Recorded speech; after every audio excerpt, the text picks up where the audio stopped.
And John replied, "Come, let the one with 2 coats share with the one who has none. Let those who have food do the same."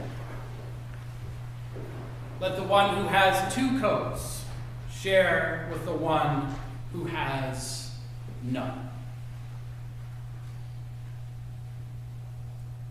So I have to warn you, I have already gotten excited about Christmas this year. And most of you know that that's not usually the case for me. But this year, for some reason, I'm feeling it. Maybe I want to, or maybe I need to, but in either case, it is true. Now, because of my work, I start thinking about Christmas at the same time as the retailers do, which is to say all the time. It's a nice perk of the job, actually, but it's different from truly celebrating the holiday. After all, I'm also thinking about Easter, and I'm thinking about baseball Sunday. Maybe not all the time, because we have heard for that. Each one of these events has a number of moving parts that complicate things and that require attention well in advance. So the risk in my business, in the church business, is to end up approaching each holiday as a series of tasks. And the challenge is to remember to be spiritually present in the holiday we are having, rather than worrying about the one to come. Some years, in fact, most years, it takes time for me. There's so much going on in the world and in life that the early days of Advent in particular can fly by with its busyness and demands.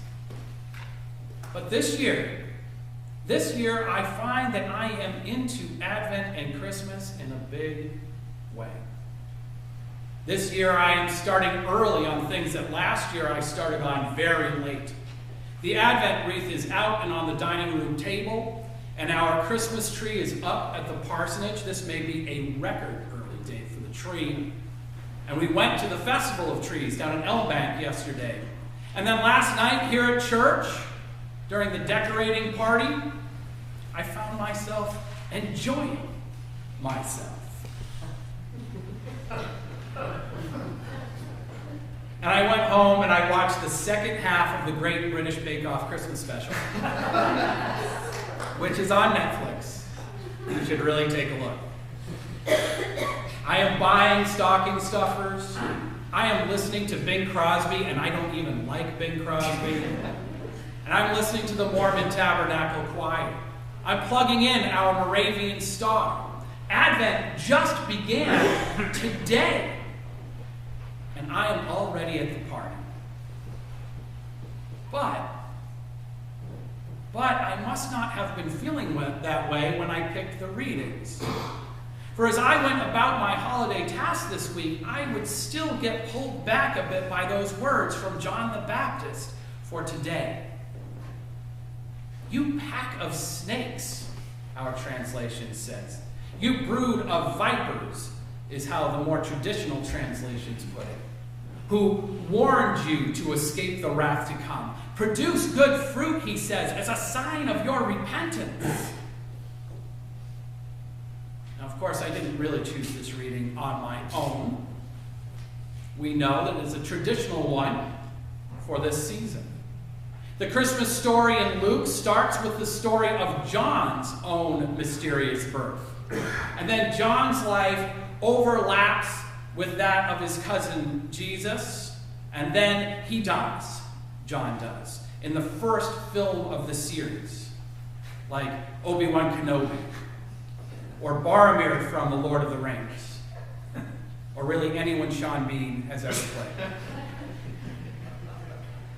But just like them, he dies, only to live on to influence the story until the end. As succeeding generations and cultures reworked the old earth-centered pre-Christian solstice holiday for their and our purposes, something in that collective human wisdom hung on to John the Baptist, the revolutionary, the hermit, the prophet, as a reminder that it isn't our birthday. It isn't our birthday that we are celebrating this season. It's a reminder that the lights and the decorations and even Little Drummer Boy are fun and good and important, but that we are called to something more than warm, fuzzy feelings and jolly goodwill. We are called to work. There is work to do, even in the midst of the celebration. The Reverend Quinn Caldwell, a UCC writer and pastor, says that the baptizer actually told his followers what to do. And that's refreshing. Give away your extra coat and your extra food. If you are a tax collector, don't take more than you should. If you are a soldier, don't lie. Don't extort money. Don't threaten. Clear answers, Caldwell tells us, with clear measures of success.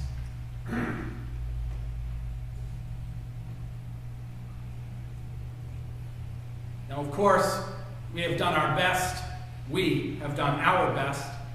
to build a resistance to that clarity. John's basic, simple demands, not so much a radical plan when you hear them, but an essential foundation for a full and fulfilling life, are frequently ignored, even as we tell his story. We like the crazy hermit John. We like that part of the story. And on Christmas Eve, we'll read about his parents, Zacharias and Elizabeth, and they seem really nice. But as he starts talking for himself in concrete terms, making his demands and requirements, as has every prophet before and since, we drift into abstraction. For example, that hymn we just sang, "On Jordan's Bank the Baptist Cry," brushes ever so quickly over his call for real life service and action. Cleansed be every Christian breast, it says. And then we spend our time singing out poetic interpretations of systematic theology, rather than making plans for the just commonwealth of heaven. See, it's in our nature. It's in our human nature to want to get back to that decorating and those candles, to get back to the easy poetry of peace, love, hope, and joy. But John reminds us that the actual path to these things requires intention and action and struggle. He reminds us that there is poetry in these moments of justice and service as well. And if we do not understand that, he says, we're a pack of snakes or a brood of vipers.